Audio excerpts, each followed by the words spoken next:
Sit down, gamers and gamerettes. We have to talk about a certain studio which will not be named. Naughty Dog. Naughty Dog, Naughty Dog, Naughty Dog. You have officially landed on Santa's naughty list. And buddy, you did not bring milk and freaking cookies. And he sent me to deliver your reckoning. Here is what's going on, guys. According to reports, developers working on Intergalactic, the Heretic Prophet at Naughty Dog were told this. Hey, surprise! You're now doing mandatory overtime. Minimum 8 extra hours a week, up to 60 total. Log it in a spreadsheet like you're working retail, and oh yeah, good news. We're also dragging you back into the office 5 days a freaking week. And for what? A launch? A release? A public demo? An internal demo for Sony. Those mother freakers don't even have the audacity to crunch people for something the public gets to see. No. This is a boss needs to clap politely in a boardroom freaking situation. And listen. Before a corporate hero decides to put on his cape and says, well, it's just work. No, that's not how reality works. People have to scramble for childcare, pet care, entire life routines that were already solved under hybrid work. You don't just flip a switch and go, actually, yeah, your whole life schedule is fake now. That's not passion. That's not ambition. That's corporate freaking whiplash. Oh crap, I spat on my monitor. This part right here, guys, this is where I wish I had a penny for every time I've heard this exact story. Because if I did, I'd be singing, I woke up in a new Bugatti. Because Naughty Dog has been here before. Remember Uncharted? Remember The Last of Us, guys? Rinse, repeat, crunch. Rinse, repeat, crunch. Rinse, repeat, crunch. Freaking Mr. Miyagi crap. Back in 2021, they did the whole press tour. We care about burnout. We don't want one-size-fits-all rules. We hired producers specifically to reduce crunch. Amazing. Standing ovation. Absolute mind-blowing growth. Except just a small little detail, guys.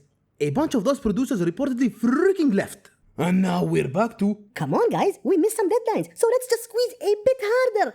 Go team, yay! And then that same mother freaker goes home, sips a pina colada beside his pool, and calls his girlfriend who's only with him because he has a fortune made from the bags of that same team. And I can hear them already. I can hear the defenses loading in the comment like it's a bad texture popping. But it's capped at 60 hours.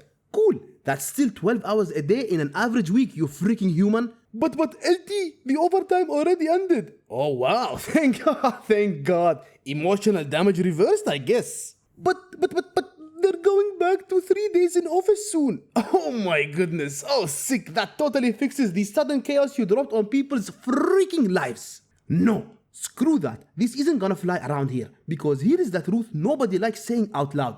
Those companies know the developers need them more than they need the developers. That's the leverage. That's the ugly part. Replaceable labor. Next resume, please. And guys, this isn't some rodeo show. You can jack up ambition all you want, but at the end of the day, someone pays for it. And it's never the people setting the dead freaking lines. Wanna hear something stupid, guys? Intergalactic doesn't even have a public release date. Internally, it's targeting 2027. 2 years away. And we're already in emergency crunch mode. Brothers and sisters, if this is what the warm-up lap looks like, the finish line is gonna be a freaking bloodbath. Neil Druckmann has called this the most ambitious, expansive, and expensive game Naughty Dog has ever made. It's like he ran out of words to use after expensive and just picked expansive. You could have gone for ambitious, expansive, and big budgeted game. But I guess you wanted to sound cool after crunching those poor freaking developers. And listen, ambition is great. Expensive is fine. Expansive can be exciting. Nobody's mad at the game for wanting to be big, guys. But ambition without discipline turns into pressure. Pressure turns into crunch. And crunch turns into burnouts, exits, and people quietly disappearing from the industry without a goodbye freaking post. Crunch hours? More like I cannot cuss on this channel, so more like freak hours. With a sad ending instead of a happy one. And the part that drives me insane is this. None of this is inevitable. Studios don't crunch because games are impossible to make otherwise. They crunch because when deadlines slip, leadership refuses to touch scope, refuses to touch timelines, and instead squeezes the people in the middle. Instead of asking, should this demo be smaller? The question is always, how much more can we push before something freaking breaks? And yeah, sure. The overtime stopped. The office days rolled back. Everyone clapped. You get a gold star, you get a gold star, and you get a freaking gold star. But that doesn't undo the message that was sent loud and clear. When things go wrong, the schedule stays sacred, division stays untouched, and the people absorb the hit. Every single freaking time. This isn't about hating Naughty Dog, guys. This is about a studio with all the money, experience, and history in the world still defaulting to the same playbook they swore they were moving past. Different game, same cycle, same excuses, same fallout. And listen, my dear gamers and gamerettes, this is something that I will remind you of later on. When this game, I meant if this game finally drops and it's incredible and everyone's calling it a work of art, most people won't remember any of this. But the poor developers who lived through it will.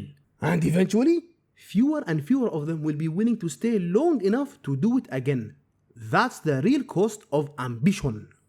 Here is a question for you guys. At what point does great game stop justifying a terrible practice? Is crunch and changing those people's lives really worth us playing a game and saying, it was an okay game? Drop your thoughts down below. Before I make a completely irresponsible decision, punch an executive at Naughty Dog, and see you guys in a week. And guys, thank you once again for watching the video. If you enjoyed it, please consider leaving a like and subscribing for more content in the future. Take care and I'll see you in the next one.